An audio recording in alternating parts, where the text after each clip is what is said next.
મારું નામ છે ચૌધરી બાબુભાઈ ભગવાનભાઈ, ગોધરામ ગામનો વતની છું અને પશુપાલનનો ધંધો કરું છું ને ટોટલી ગામ પશુપાલન ઉપર જ આધારિત છે.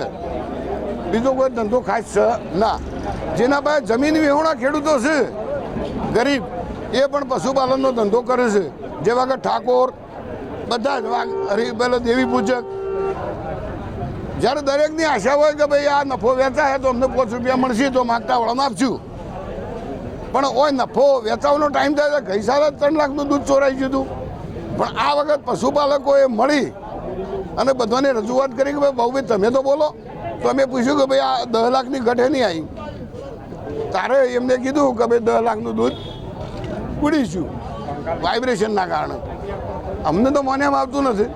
કદાચ એ હાજા હોય તો તમારા આગળ બાઇટ આપી શકે છે, પણ ખરેખર જો આ તો ભાજપની સરકાર છે એટલે કોઈ ન્યાય જેવું કોઈ ચાલતું નથી. કારણ કે ઉપરથી ચોરી થતી આવ્યા છે. સાહેબને વોટ જોઈએ છે એટલે પછી બરોબર કારોબારી બની જઈ છે. આ કારોબારી પશુપાલકોની બનાવેલી નથી, બરોબર. અને આ પૈસા ઊંચા પદમાં લખાવા જોઈએ અને પશુપાલકોને 13% નફો મળવો જ જોઈએ. નહીં મળે તો ઉગ્ર આંદોલન થાય. 14 જશુભાઈ ચૌધરી 14 તારીખે ગોધરામ દૂધ મંડળીની વાર્ષિક સાધારણ સભા મળી હતી, જેની અંદર 6.25% નફો જાહેર કર્યો હતો. જે નફો આ પશુપાલકોએ વિરોધ કરી અને આ નફાને બહાલી આપી નહોતી, પણ પોતાના મનસ્વી રીતે એમને આ નફો કાલે દૂધ મંડળીની અંદર નોખી દીધો છે.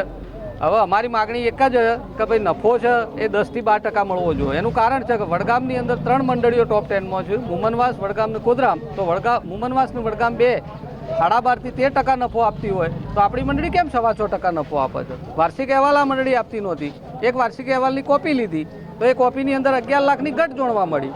તો 11 લાખની ઘટ અહીંયા પડી છે. એનો પ્રશ્ન પૂછતો ચેરમેન દ્વારા એવો જવાબ મળ્યો કે ભાઈ આ પંખાનું વાઇબ્રેશન છે અને વાઇબ્રેશનના કારણે વજન નિયંત્રણ ના રહેવાના. તો આ થોડા જવાબો છે આવા.